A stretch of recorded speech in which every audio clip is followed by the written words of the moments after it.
നമസ്കാരം. ഞാൻ മൊയ്തീൻ ഷാ വിഷനിലേക്ക് എല്ലാവർക്കും സ്വാഗതം. മഹാകവി കുമാരനാശാൻ്റെ ജന്മവാർഷിക ദിനമാണിന്ന്. ആ ദിനത്തിൽ തന്നെയാണ് സുപ്രസിദ്ധ ഗായിക, സിനിമാ പിന്നണി ഗായിക ആശാ ഭോസ്ലെയുടെ മരണദിവസം. ആ മഹതിയുടെ ആത്മാവിന് നിത്യശാന്തി നേർന്നുകൊണ്ട് നമ്മുടെ ഈ പരിപാടി തുടങ്ങിയിട്ട് 2500ാമത്തെ എപ്പിസോഡാണ്. അന്ന് കൊറോണ കാലത്താണ് തുടങ്ങിയതെങ്കിലും കഴിഞ്ഞ 7 വർഷം കഴിഞ്ഞാണിപ്പോൾ യൂട്യൂബിൽ ഷാ വിഷൻ അടിച്ചു കൊടുത്താൽ കിട്ടുന്നുണ്ട്. ഇതിൻ്റെ 7 വർഷം പിടിച്ചു. ഈ 7 വർഷത്തിൽ നമുക്ക് സാമ്പത്തികമായിട്ട് ഒരു നേട്ടമുള്ളതല്ല എങ്കിലും നമ്മുടെ ആശയങ്ങളും ജനങ്ങളിൽ എത്തിക്കുക എന്നുള്ള ഒറ്റ ലക്ഷ്യം മാത്രമേ ഉള്ളൂ. ഇപ്പോൾ ഏതായാലും ഇലക്ഷൻ കഴിഞ്ഞു, വോട്ട് എണ്ണുന്നതിൻ്റെ ചിന്തയിലാണ്. ഈ ദിവസങ്ങളുണ്ട്. ഇതിനിടയിൽ വോട്ട് കേന്ദ്രീകരിച്ചിരിക്കുന്ന അല്ലെങ്കിൽ സൂക്ഷിച്ചിരിക്കുന്ന 1-2 സ്ഥലങ്ങളിൽ നിന്നും ചില പരാതികളോ അഭിപ്രായ വ്യത്യാസങ്ങളോ ഉണ്ടായിട്ടുണ്ട്. ഇപ്പോൾ ഇലക്ഷൻ കമ്മീഷൻ എന്ന് പറഞ്ഞ് നിങ്ങൾ സ്ഥാനാർത്ഥികൾ ഏജന്റുമാർക്ക് അവിടെ ശ്രദ്ധിക്കാം എന്നൊക്കെ പറയുന്നുണ്ട്. എന്തോ ഒന്ന് ചീഞ്ഞ് നടന്നുണ്ട്, അത് ശ്രദ്ധിക്കണം. കാരണം അല്ലെങ്കിൽ പ്രധാനമന്ത്രി പശ്ചിമ ബംഗാളിൽ കേരളത്തിൽ LDF UDF തകർന്നു, ഇനി NDA മാത്രമേ ഉള്ളൂ എന്ന് പറയണില്ല. എങ്കിൽ എന്തെങ്കിലും ഉണ്ട്, ഒന്ന് ശ്രദ്ധിച്ചാൽ നന്നായിരിക്കും. മുഖ്യമന്ത്രി സ്ഥാനമൊക്കെ രണ്ടാമത്, ഇലക്ഷനിൽ എന്തെങ്കിലും വീഴ്ച പറ്റിയാൽ പറഞ്ഞിട്ട് കാര്യമില്ല. അപ്പോൾ ഞങ്ങൾ അന്നും ഇന്നും അവസാനമായിട്ട് പറഞ്ഞത് 75 സീറ്റ് ഗ്യാരണ്ടി. ഇന്ന് CPMൻ്റെ ആൾ പറഞ്ഞ് 90 സീറ്റ് കിട്ടി ഭരണത്തിൽ പോകുന്നു. സതീശൻ ചോദിച്ച് 100-110 സീറ്റ്, 105 സീറ്റ്, എല്ലാവരും 130 പറയുന്നുണ്ട്. ഞങ്ങൾ പറയുന്നത് എൻ്റെ സതീശൻ ജി ആണെങ്കിലും മറ്റേത് ജി ആണെങ്കിലും സഖാവ് ജി ആണെങ്കിലും ഇലക്ഷൻ കഴിയുന്നവരെയും നിങ്ങൾക്ക് പറയാം 100% ഞങ്ങൾക്കാണ്, ഒരു തെറ്റുമില്ല, അങ്ങനെ പറയണം. പക്ഷെ ഇലക്ഷൻ കഴിഞ്ഞ് വോട്ട് പെട്ടിയിൽ വീണ് കഴിഞ്ഞാൽ പിന്നെ നിങ്ങളുടെ വിലയിരുത്തൽ, രാഷ്ട്രീയക്കാരാണെങ്കിൽ രാഷ്ട്രീയ നേതാവാണെങ്കിൽ നിങ്ങളുടെ വിലയിരുത്തൽ ഒരു 10% വ്യത്യാസം വരാൻ പാടില്ല. 10% വ്യത്യാസം വന്നാൽ അതിൻ്റെ മനഃശാസ്ത്രം എന്നറിയുമോ? നിങ്ങളും വോട്ടർമാരായ ജനങ്ങൾ തമ്മിൽ ബന്ധമില്ലെന്നുള്ളതാണ്. ബന്ധമുണ്ട് നിങ്ങൾക്കറിയാം. ഓരോ മണ്ഡലത്തിൽ ഓരോ ബൂത്തിൽ എത്ര പേരുണ്ട് എങ്ങനെ കിട്ടുമെന്നൊക്കെ അറിയാം. ആ ലിസ്റ്റ് നേതാക്കൾക്ക് അറിയില്ലെങ്കിൽ നേതാക്കൾക്ക് ഓരോ ബൂത്തിൽ നിന്ന് കിട്ടുമല്ലോ. ആ ലിസ്റ്റ് വെച്ച് പഠിച്ച് പറയണം, അതാണ് ശരി. ഇപ്പം 100 സീറ്റ് എന്നൊക്കെ പറഞ്ഞവർക്ക് 75 സീറ്റ് ഉള്ളെങ്കിൽ 100 പ്രതീക്ഷയെന്ന് പറയാൻ തെറ്റൊന്നുമില്ല. 100 കിട്ടുമെന്ന് കട്ടായം പറഞ്ഞാൽ 75 ഉള്ളെങ്കിൽ അത് അവരുടെ വിലയിരുത്തി തെറ്റാന്ന് മനസ്സിലാവില്ലേ. ഇനി 90 സീറ്റ് പറഞ്ഞാൽ സഖാവ് ഭരണം കിട്ടിയില്ലെങ്കിൽ അതും മോശമല്ലേ. അപ്പോൾ ഒന്നുകൂടി ശ്രദ്ധിക്കുന്നതായിരിക്കും. ഞാനിപ്പോൾ ഇന്നലെ നമ്മൾ ഷാഫി പറമ്പലിലെ, ആദ്യം ഷാഫി പറമ്പലിലെ ഒരു നെഗറ്റീവായിട്ട് പറഞ്ഞു, പിന്നീട് ബാക്കി 90% പോസിറ്റീവായി പറഞ്ഞു. ഞാൻ ഇന്നത്തെ ഇതിൻ്റെ പരിപാടി അദ്ദേഹം നേരിട്ട് അയച്ചു കൊടുത്തിട്ടുണ്ട്. അദ്ദേഹം കണ്ടിട്ടുണ്ടായിട്ട് എൻ്റെ അറിവ്. ഇവിടെ എന്താണെന്നോ, എന്തുകൊണ്ടാണ് കഴിഞ്ഞ 2 ടേമിലും കേരളത്തിൽ LDFന് 99 സീറ്റ് കിട്ടുകയും UDF തകർന്നു പോയതിനെക്കുറിച്ച് ഇതേവരെ ഈ ഒരു മണ്ടന്മാരും പറയുന്നില്ല. ചില മാത്യു സാമുവലൊക്കെ പറഞ്ഞ് ക്രിസ്ത്യൻ വോട്ട് ഇപ്പോൾ UDFിലേക്ക് വന്നു, മറ്റോട്ട് വന്നു, മറിച്ച് വോട്ട് വന്നു, അപ്പോഴും മുസ്ലിങ്ങൾ വോട്ട് മാറിയെന്ന് പറയുന്നില്ല. അവർ പറയുന്നില്ല. അതെങ്ങനെ പറയുന്നത്? ഉമാ തോമസിന് സ്ഥാനാർത്ഥിയായി കഴിഞ്ഞാൽ അവിടെ ഫിറ്റാണ്. കാത്തിയൻ്റെ മകൻ സ്ഥാനാർത്ഥിയിൽ ഫിറ്റാണ്. ഉമ്മൻചാണ്ടി മകൻ വന്ന ഫിറ്റാണ്. പക്ഷേ കളമശ്ശേരിയിൽ ഇബ്രാഹിം കുഞ്ഞിൻ്റെ മകൻ വന്നപ്പോൾ പല ചാനലുകളിലെ രാഷ്ട്രീയ നിരീക്ഷകന്മാർ അവിടെ ഒരു തെറ്റുപറ്റി. എന്നിട്ട് അവിടെ മാത്രം തെറ്റുപറ്റുന്നത്, ബാക്കി ഒരു സ്ഥലത്ത് തെറ്റുപറ്റാതെ. സാധാരണഗതിയിൽ അച്ഛൻ മരിച്ച മകന് കൊടുക്കാറുണ്ടല്ലോ, അല്ലെങ്കിൽ ഭർത്താവ് മരിച്ച ഭാര്യയ്ക്ക് കൊടുക്കാറുണ്ടല്ലോ, അല്ലെങ്കിൽ മകൻ മരിച്ച അമ്മ കൊടുക്കാറുണ്ടല്ലോ. ഈ ഇബ്രാഹിം കുഞ്ഞിൻ്റെ കേസ് വരുമ്പോൾ അത് നിങ്ങളുടെ ഈ നിഷ്പക്ഷ ചാനൽ ചർച്ചകളെ എന്താണ്, അതൊരു തെറ്റുപറ്റി UDFന്. അത് വേണ്ട പോലെ അതിൻ്റെയൊക്കെ ആ ഉള്ളിലിരിപ്പും അതിൻ്റെ മനഃശാസ്ത്രവും ഞങ്ങൾക്ക് മനസ്സിലാകുന്നുണ്ട്. നിങ്ങളുടെ മനസ്സിലിപ്പോൾ എന്താണ്, അതൊന്നും വേണ്ട. അവിടെ വരുമ്പോൾ ഇബ്രാഹിമിൽ വരുമ്പോൾ അത് ശരി അൺഫിറ്റാണ്, ബാക്കിയെല്ലാം ഫിറ്റാണ്. ആ തട്ടിപ്പൊന്നും വേണ്ട. അടികൊള്ള അതിനൊക്കെ ഇനി വൃത്തിയോട് പറഞ്ഞത് ഇത് വളരെ ഗൗരവമായിട്ട് പറയാനുള്ള അവകാശമുണ്ട്, അധികാരമുണ്ട്. എന്തുകൊണ്ടറിയോ, കഴിഞ്ഞ 7 വർഷമായി ഞങ്ങൾ നിരന്തരം ഒരു സമുദായമുണ്ട് ഇന്ത്യ കേരളത്തിൽ. ഏതാണ്ട് 35% വരുന്ന സമുദായം മുസ്ലിം എന്ന് പറയുന്നത്. അവർ അറബിക് സർവകലാശാല തുടങ്ങിയില്ലെന്ന് മാത്രമല്ല, അതിൻ്റെ പേരിൽ കുഞ്ഞാലിക്കുട്ടിയും സ്പോക്കൺ ഇംഗ്ലീഷ് ബഷീറൊക്കെ ഉൾപ്പെടെ മുസ്ലിം സമുദായത്തെ കളിയാക്കി അവഹേളിച്ചപ്പോൾ അതിൻ്റെ പ്രതിഫലനമായിരുന്നു ഒരു 2% വോട്ടർമാർ, പ്രത്യേകം മുസ്ലിം സമുദായത്തിൽ മലബാറിലെ മുസ്ലിങ്ങൾ 2% ഒന്ന് വലത്തേക്ക് നോക്കിയൊന്ന് ഇടത്തേക്ക് തിരിഞ്ഞു. അങ്ങനെയാണ് കമ്മ്യൂണിസ്റ്റ് പാർട്ടി 99, 98 പിന്നെ 90 കിട്ടിയത്. അല്ല, കമ്മ്യൂണിസ്റ്റ് പാർട്ടി വളർന്നിട്ടൊന്നുമില്ല. ഒരു കാരണവശാലും കമ്മ്യൂണിസ്റ്റ് പാർട്ടി ഇന്ത്യയിലും കേരളത്തിലും വളരെ നല്ല തകർന്നുകൊണ്ടിരിക്കുകയാണ്. അതുകൊണ്ടാണ് UDF ഭരണം പോയത്. ഇന്നും ഒരു സതീശനും കുതീശൊന്നും മനസ്സിലാകുന്നില്ല. ഇത് വേറെ കാര്യങ്ങളാണ് പറയുന്നത്, അതല്ല.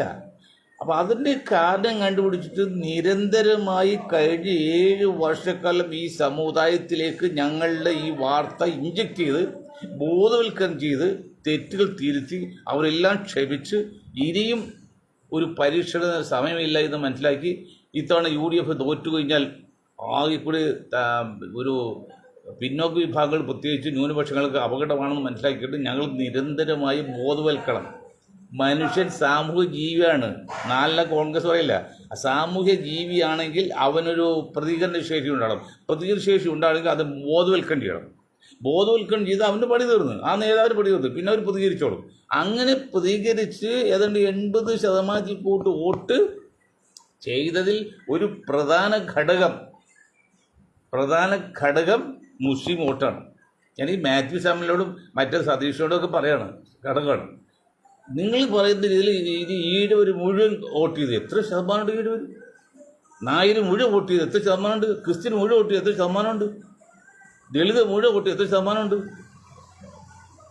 പക്ഷെ അവരിൽ പോരാ. ഞാൻ പറഞ്ഞല്ലോ, ക്രിസ്ത്യൻ സമുദായത്തിൽ 15% ഉള്ളിൽ 10% ക്രിസ്ത്യൻസ്, ബാക്കി 5% കൺവെർട്ടഡ് ക്രിസ്ത്യാനിയല്ല, പുലിയില്ലാത്ത അവസ്ഥയിലാണ്. അവർ അംഗീകരിക്കുന്നില്ല ആരും. ക്രിസ്ത്യൻ അംഗീകരിക്കില്ല, പിന്നെ മറ്റുള്ള അംഗീകരിക്കുമോ? പക്ഷെ അപ്പം 10 പേര്, ആ 10 പേരിൽ 5 പേരാണ് കോൺഗ്രസ് താല്പര്യം ഇപ്പോഴത്തെ മൂവ്മെൻറ്റിൽ. ബാക്കി 2 പേര് BJPക്ക്, 3 പേര് കമ്മ്യൂണിസ്റ്റ് പാർട്ടിക്കാണ്. എന്ന് പറഞ്ഞാൽ 100 വോട്ടർമാർ വന്ന് വോട്ട് ചെയ്യുമ്പോൾ 5 ക്രിസ്ത്യൻ വോട്ടാണ് UDF കിട്ടുന്നത്. എന്തെങ്കിലും പറഞ്ഞു ഒന്നും പറയാൻ കാരണം മറ്റൊരു കാര്യം പറയാൻ വേണ്ടിയാണ്. അതിൽ ഈഴ വിഭാഗം 21% 100 പേര് ചെയ്യുമ്പോൾ 1 വോട്ടാണ്. നായർ സമുദായം 100 വോട്ട് 1 വോട്ടാണ്. അപ്പം 5, 1, 6, 1, 7, 8 വോട്ടേ കിട്ടുന്നത്. 8 വോട്ട് കിട്ടിയാൽ ഭരിക്കാൻ പറ്റുമോ? ഭരിക്കാൻ പറ്റുമോ? 8 വോട്ട് കിട്ടിയാൽ അതിൽ 35 വോട്ടെങ്കിലും കിട്ടണ്ടേ? അപ്പോൾ ആ 8-ന് പുറമെ ഈ 30 ചേർന്ന് 38%. അപ്പോൾ ഏതാണ്ട് ഭരിക്കാനുള്ള ഭൂരിപക്ഷം മിനിമം കിട്ടും. മാക്സിമം ഞാൻ പറയുന്നില്ല. അതാണ് ഞങ്ങൾ ആധികാരികമായിട്ടും ഔദ്യോഗികമായിട്ടും വ്യക്തമായിട്ടും ശക്തമായിട്ടും ഉറപ്പോടുകൂടി പറഞ്ഞത്. 75 സീറ്റ് UDFന് ഉറപ്പാണ്. അപ്പോൾ പറയാൻ കാരണം ഈ ഒരു ശക്തമായ പിന്തുണ ഉള്ളതുകൊണ്ട്, അവർ ഇതിൽ അനുഭവം രേഖപ്പെടുത്തുകൊണ്ടാണ്. എന്നിട്ട് അത് കാണാൻ ഇപ്പോഴും ആൾക്ക് സാധിക്കില്ല. ഇന്നലെ ഞാൻ പിന്നെ എന്താണ് പറഞ്ഞത്, ഷാഫി പറമ്പിൽ കാര്യം പറഞ്ഞു. അപ്പോൾ വേറെ അനുകൂലമായ ഘടകമുണ്ട്. ഇപ്പോൾ കോൺഗ്രസ്സിന് കുറച്ച് ഉത്തരത്തിൽ വളരാനുള്ള അനുകൂലമായ 1-2 ഘടകങ്ങളുണ്ട്. അതിൽ ഒരു ഘടകം മുസ്ലിം ലീഗ് അവർ പറഞ്ഞു, ഞങ്ങൾക്ക് മുഖ്യമന്ത്രി സ്ഥാനം ഞങ്ങൾ ഓഫ് ചെയ്യുന്നില്ല, ഉപമുഖ്യമന്ത്രി സ്ഥാനം ഓഫ് ചെയ്യുന്നില്ല. കറക്റ്റ്, അത് നല്ല തീരുമാനമാണ്. മന്ത്രി സ്ഥാനം ഞങ്ങൾ തർക്കമില്ല, 4 മന്ത്രി കൊടുത്താലും മതി, ഭരണം കിട്ടിയാൽ മതി. അപ്പോൾ അതിനർത്ഥം അങ്ങനെ അവർ ഒരു ലിമിറ്റിൽ നിർത്തിക്കഴിഞ്ഞാൽ, ലിമിറ്റഡ് കമ്പനി ലിമിറ്റിൽ നിർത്തിക്കഴിഞ്ഞാൽ കോൺഗ്രസ് വളരും ചെയ്യുക, മറ്റുള്ള സമുദായത്തിൻ്റെ ഇടയിൽ കോൺഗ്രസ് ദൂഷ്യം ഉണ്ടാവില്ല. അത് ലീഗരും മനസ്സിലാക്കിയിട്ടുണ്ട്. അവരെപ്പോഴും അമിക്കബിൾ സെറ്റിൽമെൻ്റ് വരാം, ഒരു കുഴപ്പമില്ല, പല അനുഭവം ഉണ്ടല്ലോ. അപ്പോൾ ബാക്കി 7 മന്ത്രിസ്ഥാനത്ത് ഈ സമുദായത്തിൽ കോൺഗ്രസ്സിലെ മുസ്ലിങ്ങൾ കൊടുക്കണം.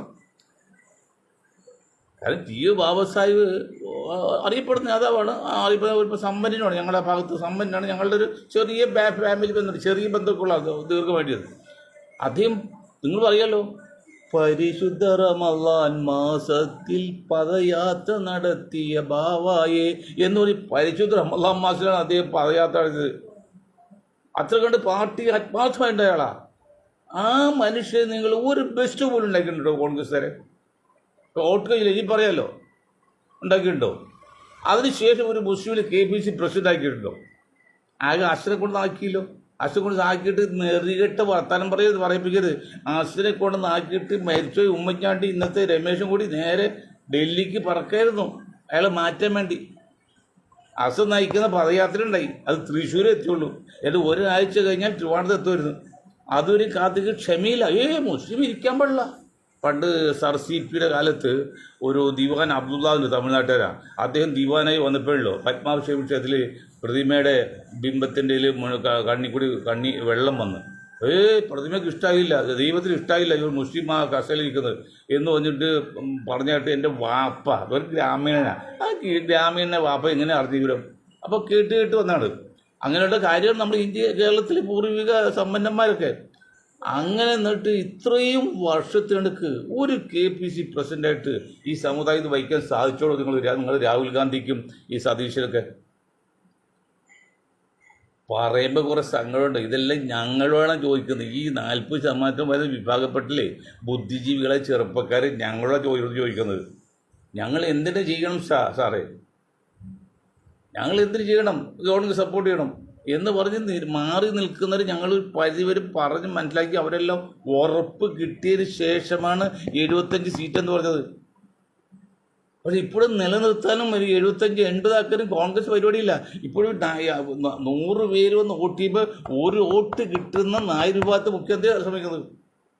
അല്ലെങ്കിൽ 100 വോട്ട് കിട്ടുന്ന ഈഴവന് മുഖ്യമന്ത്രിയാക്കാൻ ശ്രമിക്കുന്നത്, അല്ലെങ്കിൽ 100 വോട്ട് 5 വോട്ട് കിട്ടുന്ന ക്രിസ്ത്യാനി മുഖ്യമന്ത്രിയാക്കാൻ ശ്രമിക്കുന്നത്, അല്ലെങ്കിൽ 1 വോട്ട് കിട്ടുന്ന ദളിതിനെ മുഖ്യമന്ത്രിയാക്കാൻ നോക്കി. അപ്പോൾ ഒരു മുസ്ലിം മുഖ്യമന്ത്രിയാക്കൂടെ പറയാൻ പോലും പറ്റില്ല, ചിന്തിക്കാൻ പോലും പറ്റില്ല. അത് അത്ര കണ്ട് തെറ്റാണ്. എന്താണ് ഒരു മുസ്ലിമിനെ കേരളത്തിൽ മുഖ്യമന്ത്രി ആയാലും എന്താണ് കുഴപ്പം? ഇവിടെ ഇന്ത്യയിൽ എത്ര മുസ്ലിം മുഖ്യമന്ത്രിമാരുണ്ടായിട്ട്? ഞാൻ പറയാം, അൻവാര തൈമൂർ ആസാം, ഗഫൂർ ബീഹാർ, അബ്ദുറഹ്മാൻ ആന്ധ്രയിലെ മഹാരാഷ്ട്ര, അതിൽ മറ്റു പല ഒറീസയിലൊക്കെ എത്ര സ്ഥലങ്ങളിൽ മുസ്ലിം മുഖ്യമന്ത്രിയുണ്ട്. ഇപ്പം എന്നാൽ കേരളത്തിൽ മുസ്ലിം മുഖ്യമന്ത്രി ആകും എന്ന് പറയുന്ന എന്തൊരു വലിയ തെറ്റുപോലെയാണ്, പൊറുക്കാൻ തെറ്റുപോലെയാണ്. ചില സംഘപരിവാറിൻ്റെ നേതാക്കൾ ചില ക്രിസ്ത്യൻകൾക്ക് പറയുന്നത് മുസ്ലിം മുഖ്യമന്ത്രിയാവും. എന്താണ് മുസ്ലിങ്ങൾക്ക് മുഖ്യമന്ത്രിയാക്കിയാൽ എന്താണ് തടസ്സം അവിടെ? ഇന്ന് നമ്മളെ വിലയിരുത്തുന്ന ഒരു 10% ഇലക്ഷൻ കഴിഞ്ഞാൽ പിന്നെ വില കിട്ടിയ 10% വ്യത്യാസം വരാൻ പാടില്ല. വളരെ ഇന്ന് നമ്മുടെ TP സെൻകുമാർ പറഞ്ഞ് 16 സീറ്റ് BJP കിട്ടും, BJP ആയിരിക്കും അടുത്ത നിയന്ത്രിക്കുന്നത്. ആർക്കൂടും ഒരു തൂക്ക് പാർലമെൻറ്റ് വരും, മന്ത്രിസഭ വരും, ഇതൊക്കെയാണ്. ആയിക്കോട്ടെ, ആഗ്രഹങ്ങൾക്ക് അതില്ലല്ലോ, ആഗ്രഹത്തിന് ലിമിറ്റും ഇല്ല, അതിലില്ല, കുഴപ്പമില്ല. സെൻകുമാർ സാറേ, നിങ്ങൾക്ക് റിട്ടയർഡ് DGP ഉള്ളു, നിങ്ങളിലേക്ക് ഒരു കാര്യം പറയുമ്പോൾ ഒരു വിലയുണ്ട്, ജനങ്ങൾ അതിന് വിലയിരുത്തുന്നുണ്ട്. നിങ്ങൾ 16 എന്ന് പറഞ്ഞിട്ട് ഒരു 10% 1.6 കിട്ടിയെങ്കിൽ നിങ്ങളുടെ വാക്കിലേക്ക് എന്താ അർത്ഥമുള്ളത്, എന്താ വിലയുള്ളത്? ഏത് ഒരു സീറ്റിൽ തട്ടിപ്പ് നടന്നില്ലെങ്കിൽ ഒരു സീറ്റിൽ കേരളത്തിൽ ജയിക്കും? ഒരു സീറ്റിൽ നിങ്ങൾ 16 പോട്ടെ, ഏതൊരു സീറ്റിൽ ജയിക്കില്ല. വോട്ടിംഗ് പെർസെൻറ്റ് നോക്ക്, അതും 10-14%, 13% കിട്ടുള്ളൂ. എഴുതി വെച്ചോടോ, അല്ലെങ്കിൽ ഒരു 13%, 14% ഇടയ്ക്ക് മാക്സിമം വോട്ടിംഗ് പെർസെൻറ്റ് ഒറ്റ സീറ്റിൽ കിട്ടുകയില്ല. തട്ടിപ്പ് നടന്നില്ലെങ്കിൽ തട്ടിപ്പ് നമുക്കൊന്നും പറയാൻ പറ്റില്ല, അത് ഞങ്ങൾ ബാധകമല്ല. അങ്ങനെ സെൻകുമാറിനെ സൂചിപ്പിക്കുക മാത്രമേ ഉള്ളൂ. അപ്പോൾ മുസ്ലിം ആകാൻ പാടില്ല, അതെന്താണ് തെറ്റ്? അത് നിങ്ങൾ മനസ്സിലാക്കരുത്. അതുപോലെ ഇന്ത്യൻ നാഷണൽ കോൺഗ്രസ് നേതാക്കൾ പ്രതിപക്ഷ പാർട്ടിയാണ്, അത് BJP താഴെ ഇറക്കാൻ വേണ്ടി ശ്രമിക്കുകയാണ് എന്ന് പറഞ്ഞ ഈ മഹതികളും മഹാന്മാരും കള്ളക്കൂട്ടങ്ങൾ, മമത ഉൾപ്പെടെ കള്ളക്കൂട്ടങ്ങൾക്ക് എന്തെങ്കിലും ആത്മാർത്ഥതയുണ്ടോ നിങ്ങൾക്ക് BJP താഴെ ഇറക്കാൻ? കോൺഗ്രസ് താഴെ ഇറക്കാൻ ആത്മാർത്ഥത ഉണ്ടായിരുന്നു, പക്ഷെ BJP ഇറക്കുന്നതിൽ ഈ കള്ളന്മാർക്ക് താല്പര്യമില്ല. അവർ പറയുന്നത് ഒന്നുകിൽ ഞങ്ങൾ അല്ലെങ്കിൽ BJP, അല്ല ഞങ്ങൾക്ക് ഇല്ലെങ്കിൽ BJP താഴെ ഇറക്കില്ല. അതാണ് നിരന്തരമായി കള്ളന്മാരുടെ. അത് ഈ മമത പോയില്ലേ 1000 കോടി രൂപ BJP കൊടുത്താണ് ബാബരി മസ്ജിദ് ഒരു ഡ്യൂപ്ലിക്കേറ്റ് പശ്ചിമ ബംഗാളിൽ തറക്കൽ കിട്ടും ഇതൊക്കെ പറഞ്ഞാൽ ഫോൺ കോളൊക്കെ വന്നു. അതിന് സംതിങ് റോങ്, അത് കുറച്ച് വ്യത്യാസം ശരിയാണ്. അപ്പോഴും നിങ്ങൾക്ക് ഈ മമത ഇത്രയൊക്കെ പറയുന്ന മമത വലിയ നേതാവാണല്ലോ, വലിയ കഴിവുള്ള നേതാവാണ്. മമതക്കറിയില്ലടോ, ഞാൻ തൃണമൂൽ കോൺഗ്രസ് TMCയുടെ സ്ഥാപക ജന്മവസ്തുക്കൾ സ്ഥാപക നേതാവ് മമതയോട് ചോദിക്കുകയാണ്. മമത ഇന്ത്യയിൽ ജനിച്ചല്ലേ, മമത ഇന്ത്യയിൽ നേതാവല്ലേ? നിങ്ങളറിയില്ലേ നമ്മുടെ ജയപ്രകാശ് നാരായൺജിയെ? അറിയോടോ? എനിക്ക് തോന്നുന്നത് 2 പേര് ബ്രാഹ്മിൻസിനാന്ന് തോന്നുന്നത്. ജയപ്രകാശ് നാരായൺജി അറിയോ? മമതാജി മമതാജി എല്ലാത്തും സുപ്രീം കോടതി കേസ് വാദിക്കാനോ പോയി. വലിയ എന്തൊരു ആഘോഷമാണ് പറയുന്നത് കേട്ട്. ഇപ്പം ന്യൂനപക്ഷങ്ങളെല്ലാം ശരിയാക്കും, സ്വർഗത്തിലേക്ക് കയറ്റുന്നതാണ്. വോട്ടിന് വേണ്ടിയല്ലോ നിങ്ങളുടെ വല്ല ആത്മാർത്ഥത ഉണ്ടോ? നിങ്ങൾക്കറിയില്ലേ, മമതാ ബാനർജിക്ക് അറിയില്ലേ? ഞാൻ ഇന്നലെ വരെ പറഞ്ഞ് കോൺഗ്രസ് രാഹുൽ ഗാന്ധിയൊക്കെയാണ്. ഇന്നിപ്പം മമതയോട് പറയാണ്. മമത കേൾക്കാൻ വേണ്ടി ഇതിൽ ഞാൻ കോപ്പി അയക്കും അവർക്കിൻ്റെ ഇതിൽ ഇംഗ്ലീഷിലാക്കി കോപ്പി അയക്കും. ഞാനൊരു ഷാഫി ഓർമ്മയിൽ അയച്ചോലെ. എന്താണ് ജയപ്രകാശ് നാരായൺജി? ഞാൻ വീണ്ടും പറയാണ്, എത്ര പറഞ്ഞാലും ഈ കള്ളന്മാർക്കും ഈ മണ്ടന്മാർക്കും ഈ നശിച്ചവർക്കും മനസ്സിലാകുന്നില്ല. ജയപ്രകാശ് നാരായൺജി പറഞ്ഞതാണ് കോൺഗ്രസ് ഒഴിച്ചുള്ള ബാക്കി എല്ലാവരും ഇതിൽ ചേർക്കുമെന്ന് പറഞ്ഞേ. അതിൽ പറയല്ല, ചെയ്ത് കാണിച്ച് മൊറാർജി ദേശായി ഉൾപ്പെടെ 7ഓളം പ്രധാനമന്ത്രിമാർ സൃഷ്ടിച്ച പാർട്ടി ജനതാ പാർട്ടി, പിന്നെ ജനതാദൾ. ഇന്നോ മമത പറയണം 1000 കോടി BJP കൊടുത്താണ്. വല്ല ആവശ്യമുണ്ട് മമതാജി? നിങ്ങൾ ആ സോണിയാഗാന്ധി മുമ്പിലൊക്കെ സോണിയാഗാന്ധിക്ക് ഒതുക്കാനും രാഹുൽ ഗാന്ധി ഒതുക്കാനും പ്രിയങ്ക ഒതുക്കാനൊക്കെ നിങ്ങൾക്ക് വലിയ കളി കളിച്ചല്ലോ. Communist party ഒതുക്കാനും ഒതുക്കലല്ലോ കഴിവേട്. മമതക്ക് ബുദ്ധിയും കഴിവും ശക്തിയും ഉണ്ടെങ്കിൽ മമത എന്താ ചെയ്യേണ്ടത്? നമുക്ക് എല്ലാവർക്കും വിട്ടുവീഴ്ച ചെയ്ത് ഒരു മുന്നണിയിൽ നിൽക്കണം. അത് മസ്റ്റാണ്, നിർബന്ധമാണ്. ഞങ്ങളുടെ അറബി ഭാഷ ഫർള് ആയിൻ എന്ന് പറയും. ഫർള് ആയിൻ എന്ന് വെച്ചാൽ നിർബന്ധമാണ്. ആ ഒരു ചിന്ത ഈ കഴിവയുടെ മക്കളെന്ന് ഞാൻ പറയുന്നില്ല, കാരണം എൻ്റെ സംസ്കാരം പറഞ്ഞില്ലേ. ഈ മണ്ട് ശിരോമണി മനസ്സിലാകുന്നുണ്ടോ? എന്തുകൊണ്ട് മനസ്സിലാകത്ത്? അവർക്കെന്താ? ഒന്നുകിൽ പ്രതിപക്ഷത്ത് അല്ലെങ്കിൽ ഭരണപക്ഷത്ത്. രണ്ടും ഭരണത്തിന് തുല്യമാണ്. പ്രതിപക്ഷം എന്ന് വെച്ചാൽ ഭരണപക്ഷത്തിൻ്റെ എല്ലാ പവറും ഉണ്ട്. ഇപ്പം സതീശൻ മുഖ്യമന്ത്രി അതേ പതിവുണ്ട്, മുഖ്യമന്ത്രി സ്ഥാനമില്ല മാത്രമേ ഉള്ളൂ. പിന്നെന്താ അവർക്കത് മേടിക്കണം? ഈ മമതക്ക് ഇനി പോയാലും പ്രതിപക്ഷത്ത് വന്നാലും എല്ലാം കിട്ടും. മമതക്ക് എങ്കിലും ഒരു താല്പര്യം ഉണ്ടായി, രാഷ്ട്രമീമാംസകരുടെ ചിന്ത ഉണ്ടായതെങ്കിൽ, ഒരു മനഃശാസ്ത്ര ചിന്ത ഉണ്ടായതെങ്കിൽ, ഒരു ഫിലോസഫി ചിന്ത ഉണ്ടായതെങ്കിൽ നിങ്ങൾക്കെങ്കിലും ആ ജയപ്രകാശ് നാരായണൻ്റെ ആ ബുദ്ധി കാണിക്കാൻ പാടില്ലേ? നിങ്ങൾ അത്രയൊന്നും ജയപ്രകാശ് നാരായണ വിദ്യാഭ്യാസം ഇല്ലാന്ന് തോന്നുന്നു, ബുദ്ധി ഇല്ലാന്ന് തോന്നുന്നു. സാധാരണ മനുഷ്യനാണ്. അവർ കാണിച്ച ബുദ്ധി പോലെ ഈ മമതക്ക് കാണിക്കാൻ പറ്റുമോ? ഇത് വിഷമം. ഞങ്ങൾ പാടുപെട്ട് എന്താ ഞങ്ങൾ പാടുമെന്ന് വെച്ചാൽ ഒരു 10-40% വിഭാഗം കേരളത്തിലുണ്ട്. അപ്പോൾ അത് ഞങ്ങളുടെ സമുദായപ്പെട്ടാണ് അതിൻ്റെ കാര്യം. അവർ ഞങ്ങൾ ബോധമൊക്കെ നടത്തി അവരെല്ലാം ഇപ്പോൾ ഏതാണ്ട് പാകത്തിലിട്ട് വോട്ട് ചെയ്ത് പെട്ടിയിൽ വീട് കഴിഞ്ഞ്. മമതക്ക് പശ്ചിമ ബംഗാളിൽ പിടിക്കാൻ പറ്റില്ല. മമതക്ക് എന്താണ് കമ്മ്യൂണിസ്റ്റ് പാർട്ടി എതിർക്കേണ്ട കാര്യമുണ്ടോ? പിന്നെ മറ്റ് കിവൈസിയൊക്കെ നിങ്ങൾ പറയേണ്ട ഒരേ ഒരു പോയിന്റ്, ഞാൻ ഈ സതീഷിനൊക്കെ കേൾക്കുന്ന വിവരം വെളിവുണ്ട്, ഈ ബോധമുണ്ടെങ്കിൽ നിങ്ങൾക്ക് മുഖ്യന്താകന്മാർ നടക്കണ്ടല്ലോ. കേസ് വേണമെങ്കിൽ കേസ് പോകാനൊക്കെ ബുദ്ധിയും ബോധം ഉണ്ടെങ്കിൽ നിങ്ങൾ പറയണ്ടേ നിങ്ങളുടെ നേതാക്കളെടുത്ത്, ഇതേ ജയപ്രകാശ് നാരായൺജി ഇങ്ങനെയാണ് കളിച്ചത്. സ്വന്തമായിട്ട് കണ്ടുപിടിക്കാൻ നിങ്ങൾ കഴിവില്ലാത്ത മണ്ടന്മാരെ സമ്മതിച്ചു. പക്ഷെ മറ്റുള്ള കണ്ട് ഇമിറ്റേറ്റ് ചെയ്യാൻ പാടില്ലേ? Inversion and imitations are 2 legs ആണ്. തള്ളിക്കളയിലും സ്വീകരിക്കലാണ് ലോകത്ത് 2 കാലുകൾ. അങ്ങനെ ഇമിറ്റേറ്റ് ചെയ്യാൻ പാടുള്ളത് അത് കഴിവല്ല, അനുകേട്ട കഴിവല്ല. പണ്ടന്മാരേതാ ഡ്യൂപ്ലിക്കേറ്റ് നമ്മൾ എന്തോ ആകട്ടെ, അത് വെച്ച് നമുക്ക് ഇങ്ങനെ പറയണം. BJP ഒഴിച്ച് എല്ലാവരും ഈ നമ്മുടെ മുന്നണിയിൽ വേണം. എന്നിട്ട് പരസ്പരം വിട്ടുവീഴ്ച ചെയ്യണം. Not on my or merit but on his grace. നാം ഇത് നേടിയെന്നല്ല, നാം ഇത് കൊടുത്തതാണ്. എനിക്ക് എത്ര സീറ്റ് കിട്ടുന്നതല്ല ചോദിക്കേണ്ടത്. പാർട്ടിക്ക് എത്ര നേട്ടം അതുണ്ടാവും, രാജ്യത്ത് നേട്ടം ഉണ്ടാവും, പ്രതിപക്ഷ പാർട്ടിക്ക് എത്ര വരും, അതാ നോക്കേണ്ടത്. അത് നോക്കുന്നുണ്ടോ? വലിയ കേസൊക്കെ നടത്തി മറ്റു കുറ്റമൊക്കെ പറഞ്ഞൊക്കെ നടന്നല്ലോ മമതാ ബാനർജി മിടുക്കിയാണ്, ആത്മാർത്ഥതയുണ്ട്, രാജ്യസ്നേഹം ഉണ്ടെങ്കിൽ മമത എന്താ ചെയ്യുന്നുണ്ട്? എല്ലാവരും നിങ്ങളെങ്കിലും വിളിച്ചിട്ട് സോണിയാഗാന്ധി കളൊക്കെ കാപ്പബിളാണ് മമത, സംശയമൊന്നുമില്ല. രാഷ്ട്രീയക്കാരിയാണ് സോണിയാഗാന്ധി. ഒരു ഇറ്റലി വന്ന ഒരു സ്ത്രീ, രാജീവ് ഗാന്ധിയുടെ ഭാര്യയിൽ കഞ്ചു, വേറെ എന്ത് യോഗ്യത അവർക്കുള്ളത്? വലിയ വിദ്യാഭ്യാസം ഒന്നും ഇല്ലാത്തതല്ല. പക്ഷേ നിങ്ങൾക്കല്ല അഡ്വക്കേറ്റ് ഇല്ലേ, വിദ്യാഭ്യാസമൊക്കെ ഉണ്ട്, യുക്തിയുണ്ട്, ബുദ്ധിയൊക്കെ ഉണ്ടല്ലോ. നിങ്ങൾ കല്യാണം കഴിച്ചിട്ടില്ല, കുടുംബമില്ല, ഒന്നുമില്ല, സമ്പാദ്യമൊക്കെ സാധിക്കും.